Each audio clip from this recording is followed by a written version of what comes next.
Hey y'all, my name is Keeks, and I'm going on a journey of accountability and honesty as far as my finances go.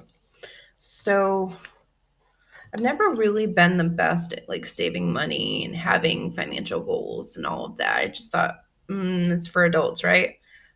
But here I am, 35 years old, and I'm the adult now. I got to do these things, right? So, I've been like cramming in all of these videos about zero based budgeting, and I started out with Dane Ramsey, but it's not really fitting so much for me. So I've been watching all kinds of different videos, and I'm just it's a lot. It's overwhelming, and it just looks easy and hard at the same time. I wanted to give it a go. So what I did was I started fresh in January of this year. It's been a month. On December 31st, I had my stuff all ready to go. I made sure that I was prepared and ready to really take a hold of my finances because they were getting out of control. I was not saving anything. Um, it was just like sheer luck that I was able to have a savings at all for I've been saving up for a home probably for 3 years because I didn't have a system. It's been just taking me that long because it was chaotic, and so I needed to get it together. Anyway, I really hate long intros, so let's just like jump into this. Um I noticed people using these really neat binders, file effects, if you will. And I was really excited um, because I'm a big stationery nerd. Binders are kind of my jam, and I just wanted to give it a go. So, what I did was I got myself one of these handy dandy A3 binders, and um, I got myself some cash envelopes which are just aesthetically pleasing and very easy to use. It keeps everything organized. They're see through, um, and they're just super cute, honestly. Um, so these are mine. And what I did was I figured out my budget. I use Excel or Google Sheets. I just think it's easier for my brain. Um, in addition to writing things down, because I am more of a kinesthetic learner, more that I um, physically do things to understand concepts, the easier it's going to get for me. So I set up a spreadsheet and I wrote down, okay, what are the things that I'm paying for every month? Um, and you get your list together. So I was paying for things like rent and subscriptions like Netflix because I don't have TV. Um, electric, car insurance, um, cat items like going to the vet or getting food or litter. Um, and am I forgetting? Uh, oh, and groceries, right? Really standard stuff. Typical every month, doesn't really change too much. Um, and then I said, okay, so I've got all these items, right? When do they come out? When do I have to pay them? Because if I can figure that out, um, then I can kind of assign them to the weeks that I do get paid. I get paid biweekly currently. And so what I did was I tried to divide it fairly evenly so that no portion of the month was going to take a significantly higher hit than the other portion because it's really it's really upsetting and really, I can't think of the word, but it's not really motivating to uh, not have money for an entire half of the month, right? Mind you, I'm gonna have like these brain blanks, I guess. I'm trying really hard not to like say anything super ableist, but like my brain just like goes totally blank sometimes, just out of nowhere, even when I'm talking about something I'm very familiar with. Um, because of my disability. Anyway, we are disability friendly here. Um, and we have ADHD, so let's enjoy this journey together.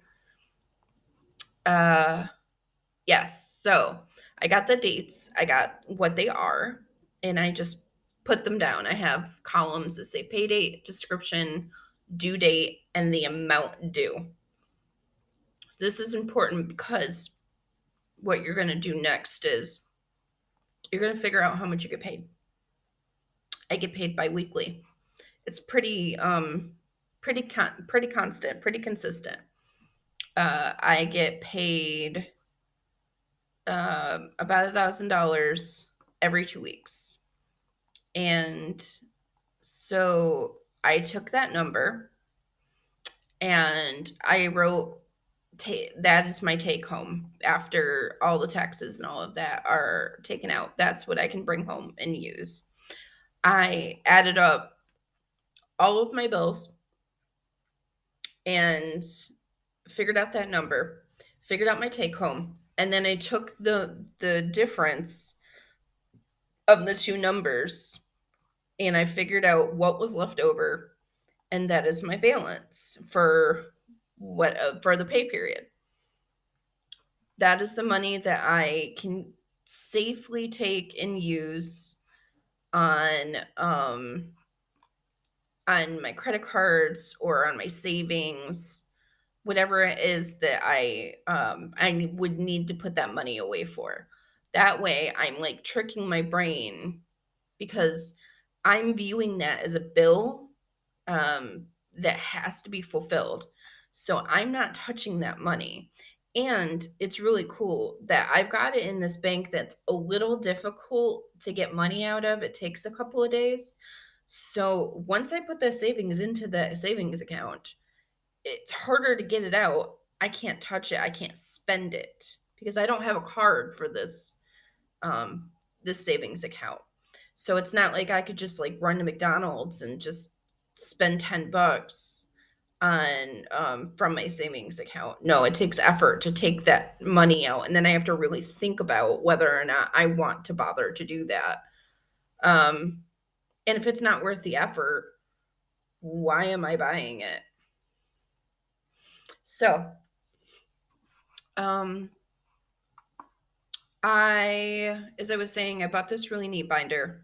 It's an A3 binder, and the person that I bought the binder and the envelopes from was Be Crafty MD.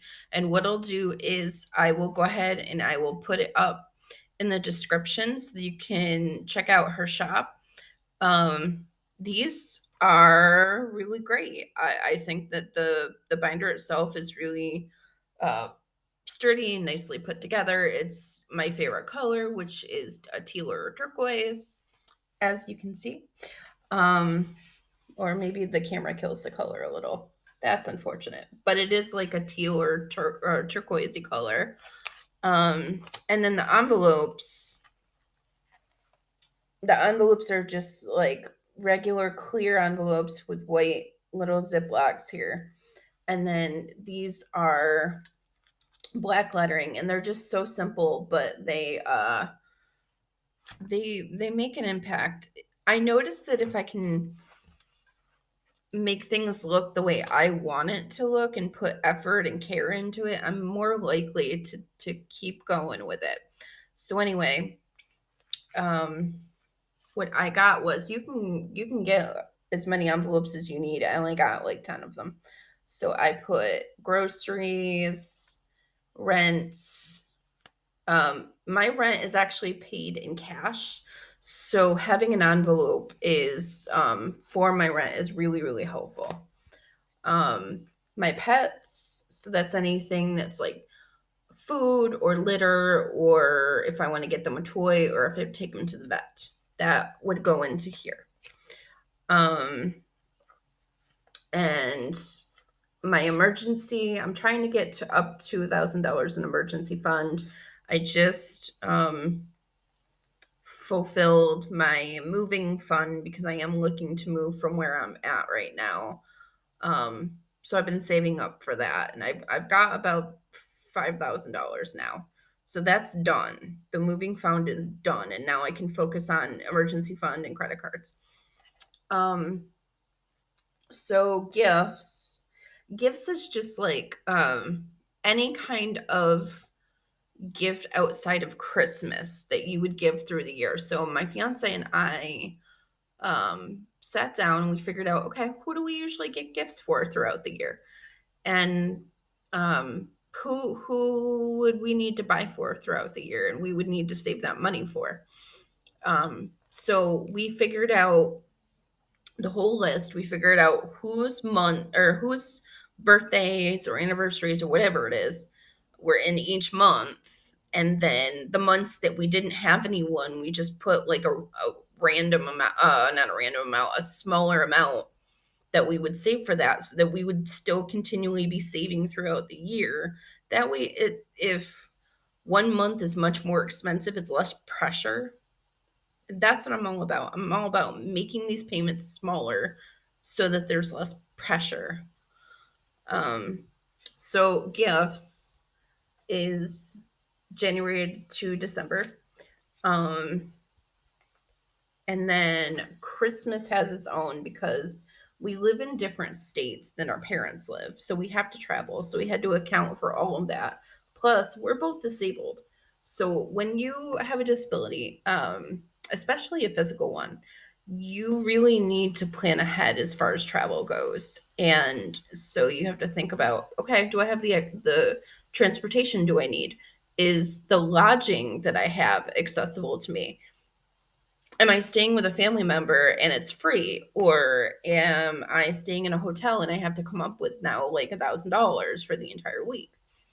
Things like that. If you live further away enough that you have to take an airline, do I have the money for a flight? Am I going to have the money for a flight? Things like that. So all of that I planned for this because we want to make sure that we had the privilege of being able to go and visit our families in Florida last year for Christmas, and it was a wonderful trip. But honestly, it really tapped us out. Um, we don't want that to happen again. So we have this so that we can make it a little bit easier to be able to do that when December comes up again. Um, so then this again, we're both disabled. We need a van. We're both in wheelchairs. Um, we need a van. That's expensive. Vans are not inherently expensive on its own, but when you have to account for a lift on the van so that you can get into the vehicle, or hand controls so that you can actually drive it without having to rely on a different person to be able to drive it for you, it racks up. It gets very, very expensive. And on average, a wheelchair accessible van with all of the things that I just mentioned could easily run you 70 to 80,000 dollars. Now we're looking pretty hard for a van that would already have hand control, or a lift rather. And then we're going to try to work with Voc Rehab to offset the cost of the hand controls. So all we would be responsible for is the van and the lift itself. Um, and hopefully, so what I estimated was we would have to come up with $40,000. So that's what this is about. And I only just started this in January, so we really don't have very much money in here at all. Um, but I figured maybe in a few years we'll be able to afford it, unless we get some kind of a boon, you know? Um, so that's just my soapbox, my PSA, because I think people don't quite understand how expensive being disabled is. Um, a lot of these accommodations are not free. A lot of these accommodations take a lot of time and a lot of money, and many of us are on disability or are being paid unfair wages, as is a lot of the country, honestly. But particularly for disabled people, a lot of them are just paid not so great. So it takes us a lot longer to be able to afford these things. Just my PSA. Anyway, another one of our goals though is we are saving up because we want to get a house. Um, I don't think it'll be next year. I could be wrong. I don't know. I have $5,000 right now that I can set aside for a house, and that includes like closing costs and all of that. And I know that's not enough. I know. So my actual goal is somewhere between 10 to 15. Um, and since I've already got this head start, it is going a little bit better. Um, and then hopefully I can just find like a small little ranch house somewhere that is less than, I think I said 75. We'll see. We'll see. So I have my house fund here. Um, so then this is where the really cool, my favorite parts are. My fiance and I are getting married, and I'm very, very excited about it. And we're not doing it completely traditionally because it didn't make sense for us, but also, um, if we cut some corners, we can save some money. So we decided that we were going to find a fairly reasonable, a cheap venue that we could go.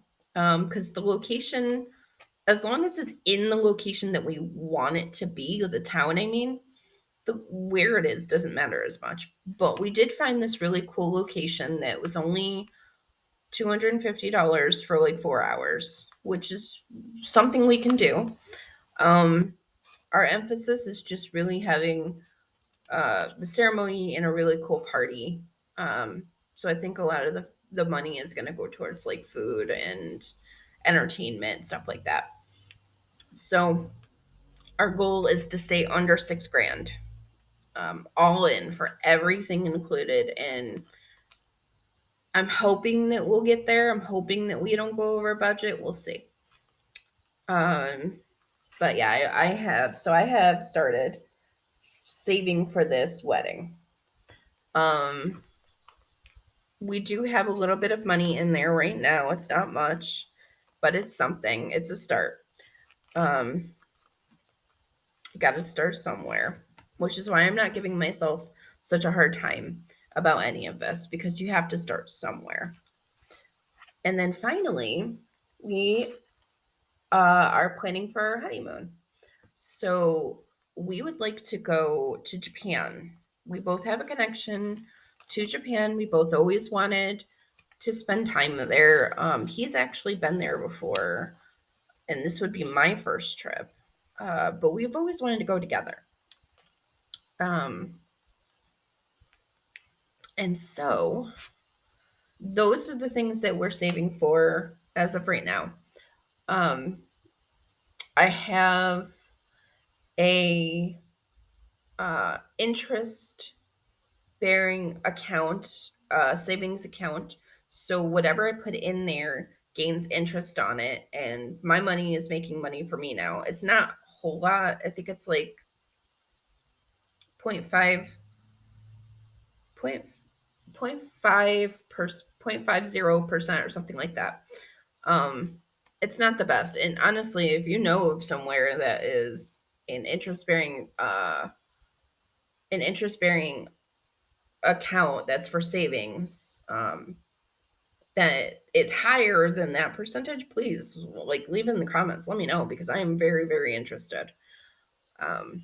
So let me show you how this all works. So what I do is I'll start with groceries because it's the first one, right? I have these little trackers, and let me just make sure that you can like actually kind of see it. So these neat little trackers. This has the month all down the side, and then it has the date. It has the date. It has the purchase. It has the amount, and then the amount that you're putting in, and then it has where you can put in the balance of it if you have to spend something. So having these trackers honestly is keeping me really accountable, and I really dig it. So and they fit in my envelopes, so I'm here for that too. It just takes a little finagling. It was actually part of my original cash envelopes that were just paper, but they were not strong enough. They were not strong enough because I'm a clumsy Kathy, and honestly, if I were to like even breathe the word water in the direction of a cash envelope, that is going down. So anyway, my goal is $50 every week for groceries. I'm one person right now. My fiance and I do not live together. And even if we did, like, neither of us really eats that much anyway. So $50 is fine for right now. So I have $50 that I put in. I actually just put this in from my paycheck on the 11th. So I will get paid on the 11th and the 25th of this month. So I put this in, and I keep it I keep it on the outside just so that I can kind of see how I'm doing, because it's incredibly motivating to open up to these envelopes, and then the first thing you see is cash money. I works for me. Got to find what works for you, to be honest. And then because I've got these goals, right? What I do is um right now I'm only just starting the journey, so I didn't want to put a ton of money into the system. So what I did was I just made these substitution slips. They have a different name. I can't remember what it is. But I just made these substitution slips for amounts that I thought that I would need as a placeholder. Placeholders is what it is. So that just says $1,000.